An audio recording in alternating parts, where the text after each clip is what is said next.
Hi, welcome to Whiznook channel, where our main mission is to empower team intelligence within a workplace.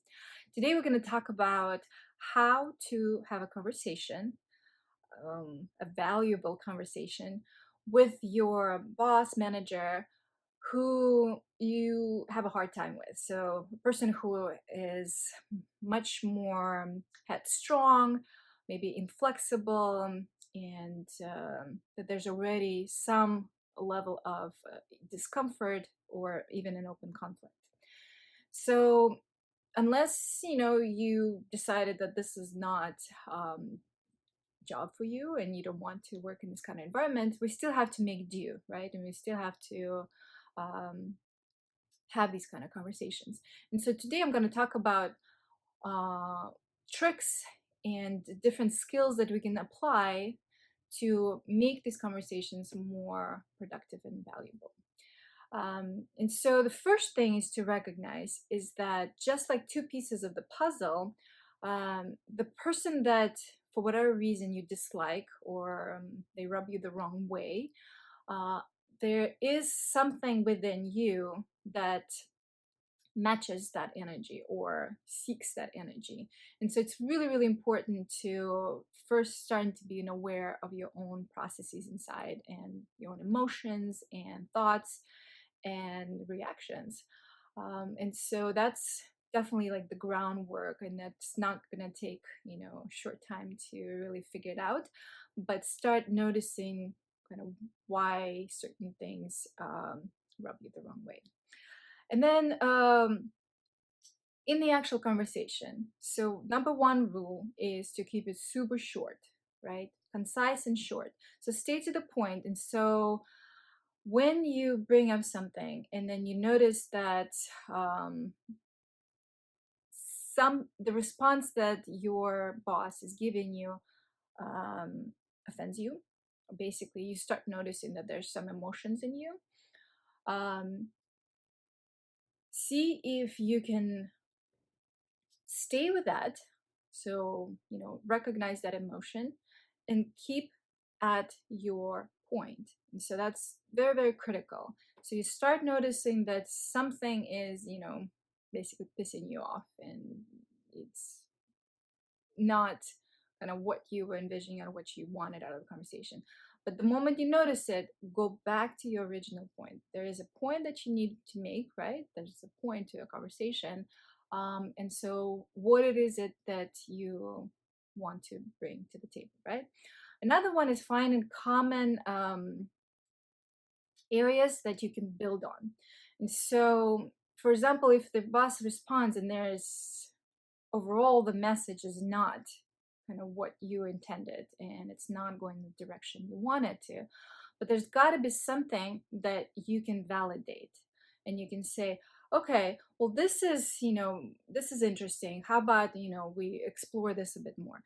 And so when you start adding to the conversation being rather than removing, then two people feel that they're heard, right? The two people feel like validated.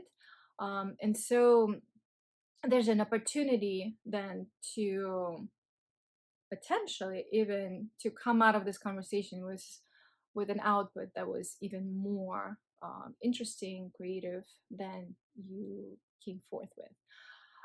So the next point is to so I mentioned to validate, right? To validate something in their conversation that you can build on. So that's important. Staying calm and noticing your own feelings and emotions is very, very critical, because if you start reacting, then it basically becomes a power struggle. Who wins? And usually nobody wins. And so it's really, really important to recognize, oh, I got offended. Oh, I didn't like this. And so when you notice those feelings, regroup, uh, change the direction of the conversation, and basically stay with it and try not to overreact. And so the final thing that I want you to recognize, that a lot of times these headstrong people, that it's a coping tool that they probably have developed over their whole lifetime. That is an armor, and they feel comfortable with it. They feel impenetrable, like having that armor, but recognizes that underneath that armor, there is usually quite a bit of insecurity. And it takes a very, very tuned um, sort of eye and hearing to recognize it. That your boss, who comes across as a jerk, actually is insecure deep inside.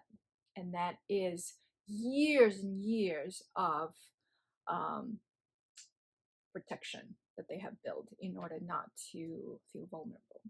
And so, recognizing that, you might start noticing in the conversation um, feelings, their feelings. And that would be a very, very helpful and useful information for you. Because the moment you start noticing that they have feelings too, they might show them in a very different way than you do. But nevertheless, you recognize, they are actually getting worked up by this. And so taking a step back and again, validating, saying, oh, I see what you're saying, but this is what I'm wanted to talk about, or this is what I think is important. So keep bringing it back to your point and see if they can hear it. And yeah, I mean, it takes practice. And as I mentioned, keep it short, because if these conversations start being, longer than they should, it's usually just a power struggle of who's right. And, nobody needs that. So if you can't get the point across fast, maybe use this strategy and say, okay, it seems like we can't quite hear each other. How about I write up my proposal or my idea or my solution to whatever work problem you have, and we can kind of go from there. So that's your retreat. That's your way to end the conversation where you're still strong in whatever you need to convey, but at the same time, you're given that space for the feelings to kind of subside, and then you can look at the actual um, problem or whatever at hand, whatever that is that you need to discuss with your boss. So hopefully this was helpful. Please subscribe and comment below, because I want to hear what you think. I want to know what topics might be interesting for you. Anything related to work environment and that social interactions within the work environment is applicable here, and I'll be happy to respond to you as well.